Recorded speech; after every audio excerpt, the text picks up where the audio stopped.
자랑스러운 대한민국 국민 여러분, 쉽고 재미있는 시사경제 페페TV에서 알려드립니다. 결초보은이라는 말이 있습니다.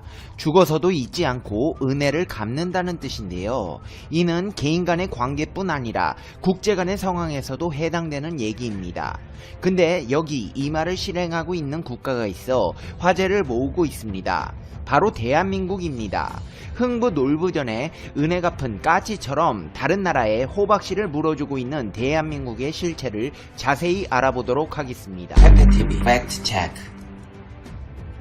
지난해 헝가리 다뉴브강 유람선 침몰 사고로 한국인 실종자를 찾기 위한 수색이 인접국가로 확대된 적이 있습니다. 외교부는 중앙재난안전대책본부 대책회의를 통해 강에 흐르는 속도에 따라 수색 범위를 어느 국가까지 확대해야 하는지 등을 검토했는데요. 이때 외교부 당국자들은 기자들을 만나 유속이 빨라 자칫 떠내려갈 확률이 높다며 다뉴브강이 흑해로 흘러들어가기 전에 통과하는 세르비아와 크로아티아, 불가리아, 루마니아 등 인접국의 협조를 요청했습니다. 당시 협조를 요청한 국가 중에서도 루마니아 당국이 수색 인력과 경비정을 동원해 한국인 실종자 수색에 나서 주었습니다. 긴박한 상황 속에 루마니아 정부의 도움이 없었다면 수색 자체가 불가능했다는 보도도 있었습니다.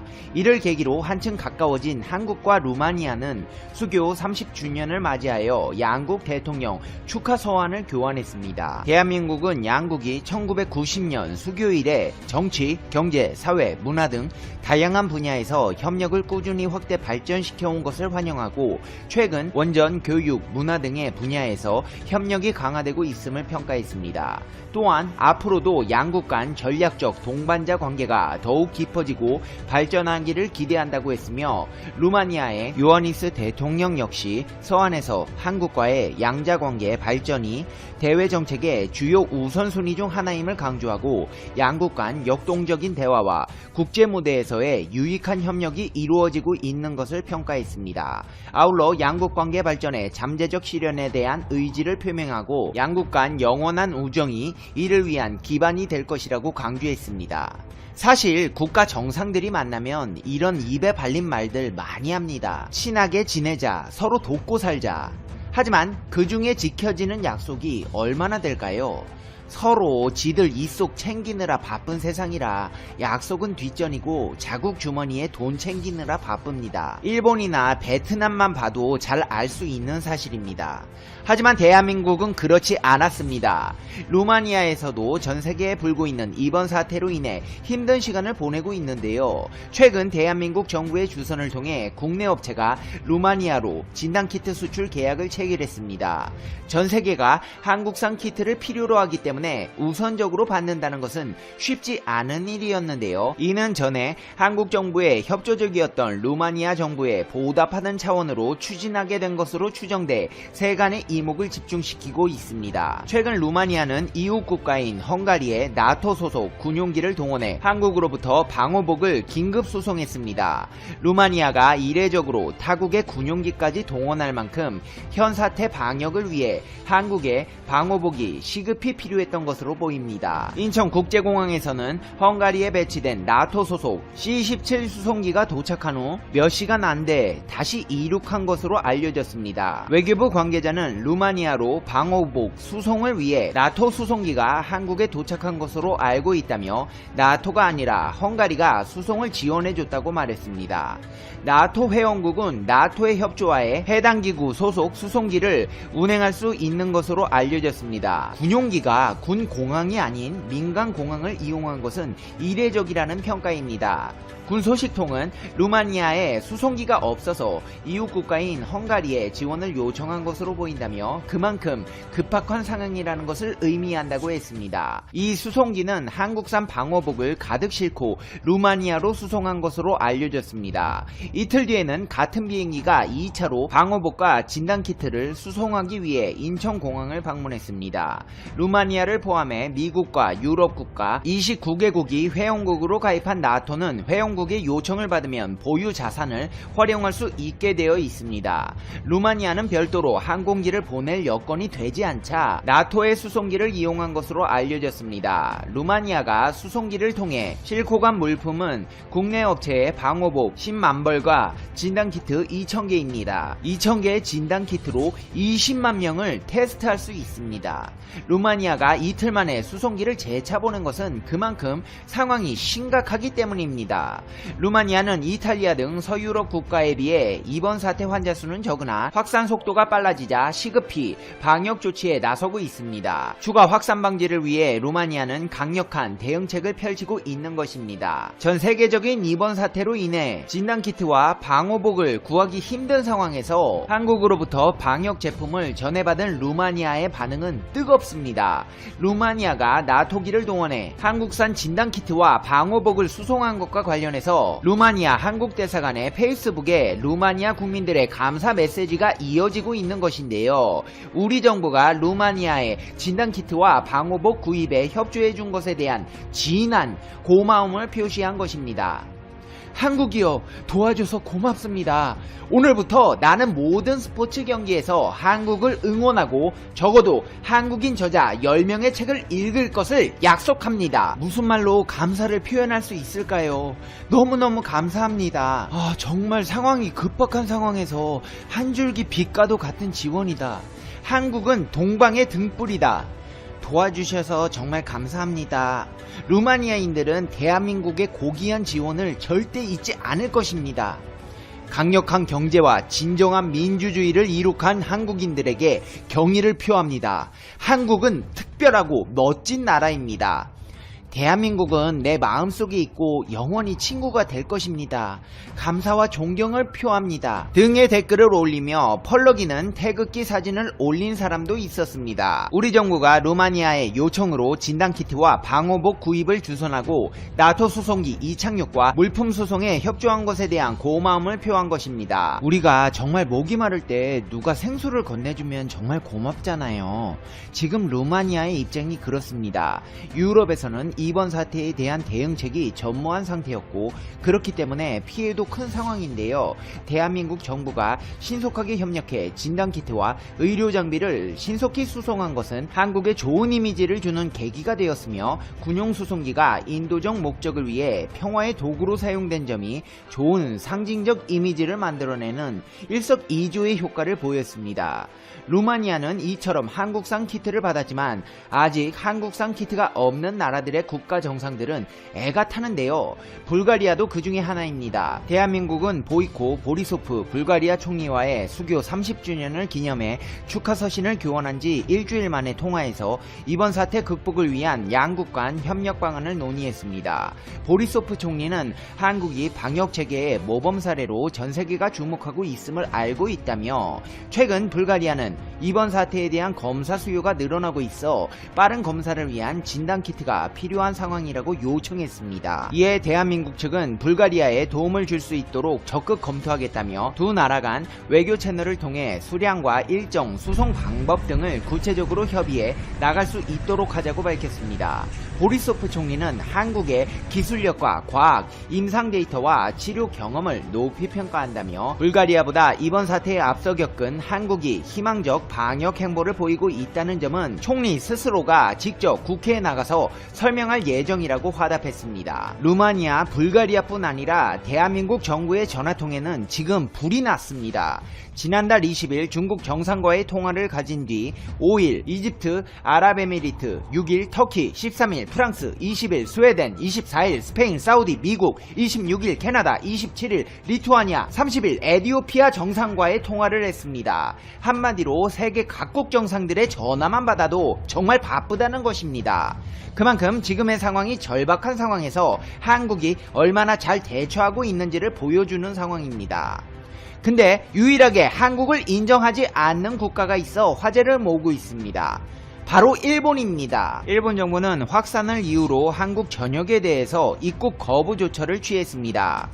중국, 미국 전역과 영국 등 유럽 거의 전 지역에서 오는 외국인 입국을 거부하기로 방침을 굳히고 이들 국가에 대한 감염증 위험 정보를 레벨 3로 끌어올렸습니다. 레벨 3는 일본인 방문 취소 권고에 해당합니다. 아니 잠깐, 근데 이게요, 지금 이게 일본 자국 환자가 많으니까 다른 나라에 옮기지 않게 하려고 취한 조치 아닐까요? 일본 검사도 제대로 못해서 밝혀지지 않은 잠재적 환자 수가 엄청나게 많을 거라고 전문가들이 그러던데. 아닙니다. 아베 신조가 다른 나라 생각해주는 사람입니까? 그냥 의식의 흐름대로 아무 생각 없이 입국 금지하면 아무것도 안 하는 것보다 일하는 것처럼 보이니까 그냥 하는 겁니다. 실제로 일본은 이번 사태로 인해 세계 3위 경제대국의 입지가 흔들리고 있습니다. 토요타, 혼다와 같은 대표 제조기업의 미국, 유럽 현지 공장 절반이 가동을 멈춰버린 것입니다. 올림픽 연기까지 겹치면서 올해 일본 경제성장률은 마이너스를 기록할 것이 확실하다는 전망이 나오고 있습니다. 니혼게이자이 신문에 따르면 일본의 주요 제조기업의 49%가 미국 현지 공장의 가동을 일부 또는 전면 중단했습니다. 유럽 공장 가동을 중단한 일본 제조기업은 58%에 달했습니다. 공장 가동 중단 이유는 각국 정부의 이동 중지에 따른 공장 가동 중단 권고도 있지만 세계 경기 불황에 따른 판매량 급감도 주요 이유 중 하나로 이번 사태 핑계김에 공장 가동 멈추겠다는 일본 기업들의 속은 타들어가고만 있습니다. 이런 와중에 도쿄올림픽이 내년으로 연기되면서 일본 기업이 기대했던 자국 내수 시장의 소비 진작 효과도 사라진 상황입니다. 다이이치 생명경제연구소는 도쿄올림픽 개최 시 예상한 생산 유발 효과를 감안할 경우 올림픽 연기로 인한 경제 손실은 최대 3조 2천억엔에 달할 것으로 분석했습니다. Conclusion, 페페TV. 안녕하세요. 상식이 돈이 되는 지식스쿨 쏨디입니다. 오랜 기간 지속되고 있는 팬데믹 상황 속 코로나 백신과 치료제가 마지막 임상시험에서 긍정적인 결과들이 연이어 나오고 있는데요. 세계 각국은 백신 확보를 위한 치열한 경쟁을 벌이고 있습니다. 특히 미국 제약회사인 화이자와 모더나의 백신이 임상시험에서 90% 이상의 예방 효과가 나타났다고 알려지면서 여러 국가들은 사용 허가가 나기 전부터 선구매 계약을 맺고 있습니다. 이 두 회사의 백신들은 최대한 빠른 시일 안에 승인을 받아 공급될 전망인데요. 현지 시간으로 지난 18일 로이터 통신과 CNN 방송에 따르면 앨릭스 에이자 미국 보건복지부 장관은 이같이 밝혔습니다.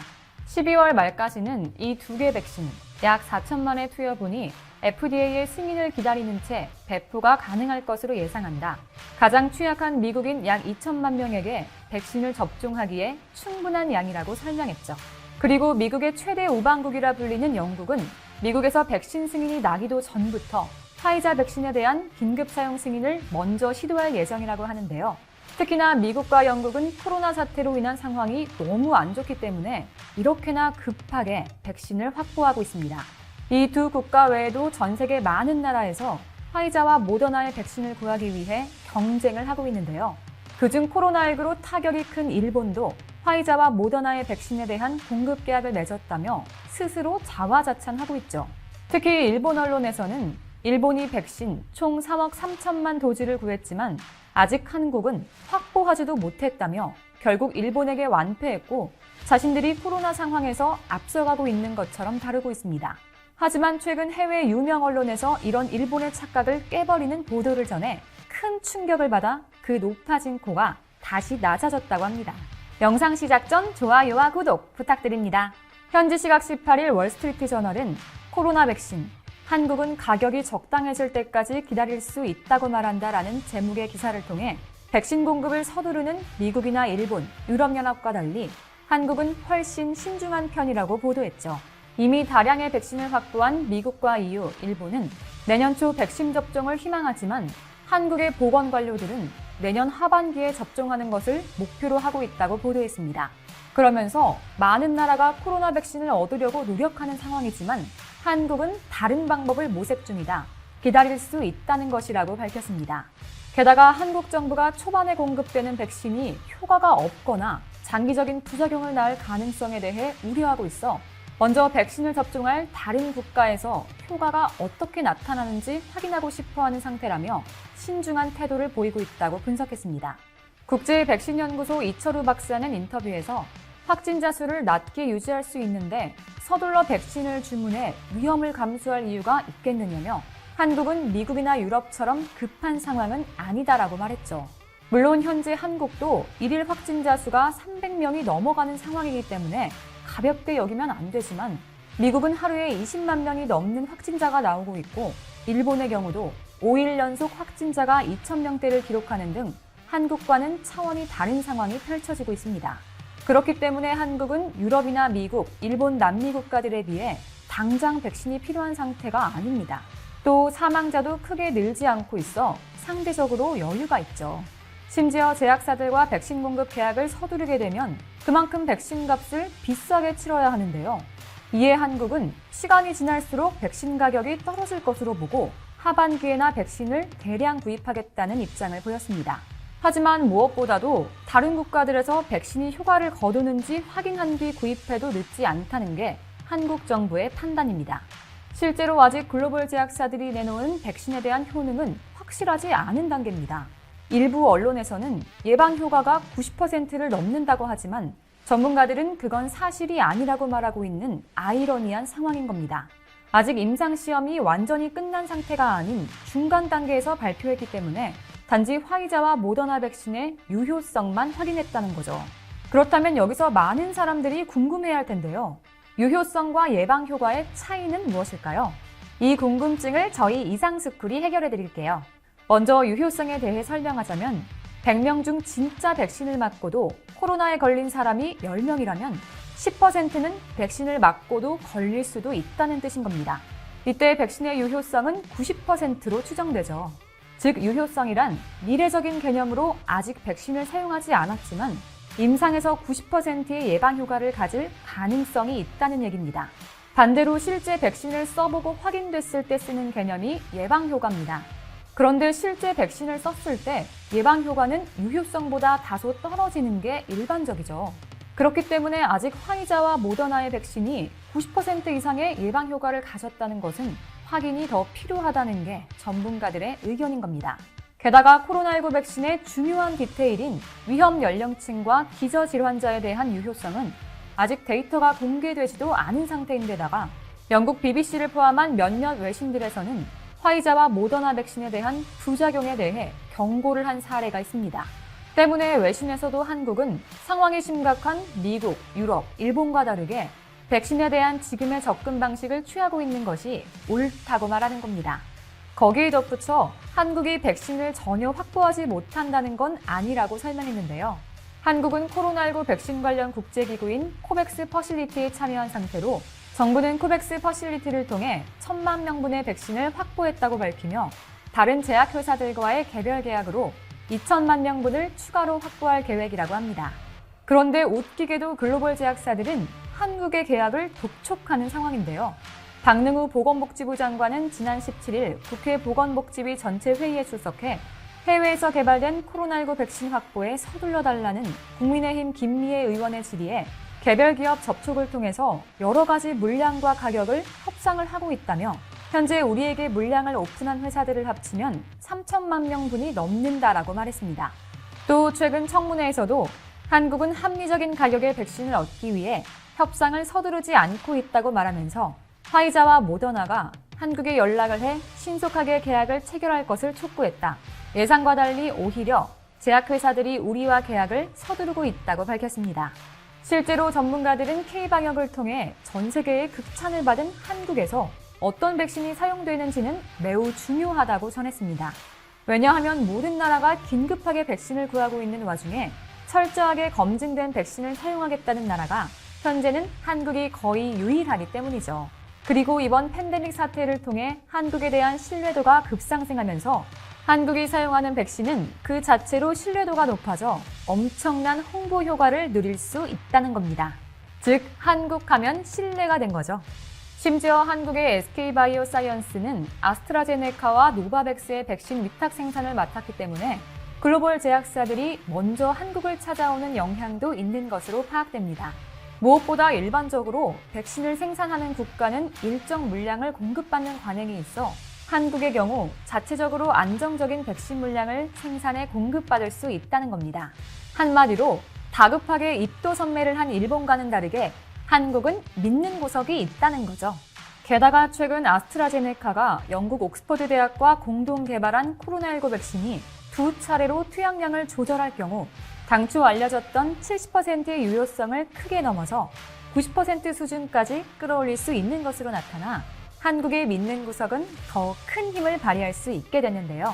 거기에 화이자나 모더나의 백신과 비교해 가격이 싸고 유통이 쉽다는 장점도 있죠.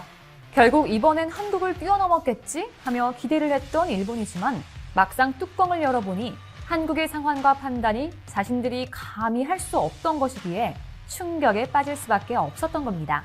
게다가 한국은 백신에만 머물지 않고 다른 것에도 집중하고 있는데요. 과연 그게 뭘까요? 이미 코로나에 걸린 사람에게 백신은 아무런 효과가 없습니다. 때문에 백신의 개발도 중요하지만 반드시 치료제가 필요하죠. 일례로 지난 2009년 신종플루가 유행했을 당시 백신이 나왔음에도 신종플루에 걸리고 사망하는 사람은 막지 못했었습니다. 결국 치료제인 타미플루가 나온 이후에야 종식이 됐죠.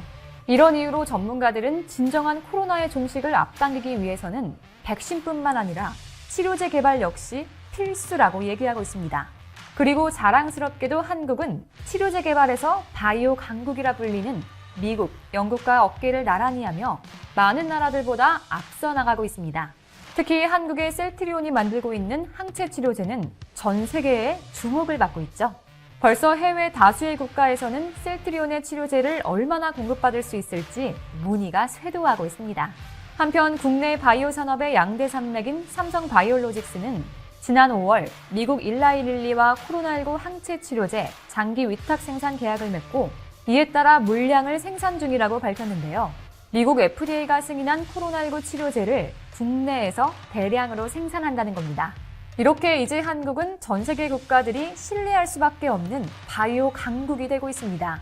현재 한국도 연일 300명이 넘는 확진자가 나오고 있지만 여전히 의료진부터 전문가, 담당 공무원 등 많은 사람들이 노력해 확진자 순위는 전 세계 92위로 내려왔고 코로나와의 싸움에서 잘 방어하고 있는 걸 증명했습니다. 이에 반해 일본은 코로나 대처에 있어 앞서 나간다며 자화자찬하다 결국 5일 연속 하루 확진자 2,000명을 넘기며 최악의 상황으로 몰락해버렸습니다. 코로나로 인해 전 세계가 힘든 시간을 보내고 있습니다. 이때 한국은 이 상황을 극복하고 더 나아가 전 세계를 위해 공헌하는 나라가 될 겁니다. 이와 관련된 여러분의 다양한 의견 댓글로 남겨주시면 감사하겠습니다. 혹시 주식하시나요? 우리의 주식이 밥 먹듯 올라 지금 다운하면 현금처럼 쓸 수 있는 10만 원을 드립니다. 투자 성향에 맞춰 추천되는 마스터 종목, 종목이 급등하지 않을 땐 100% 환불, 무료로 내일의 급등 종목 한 개만 열람해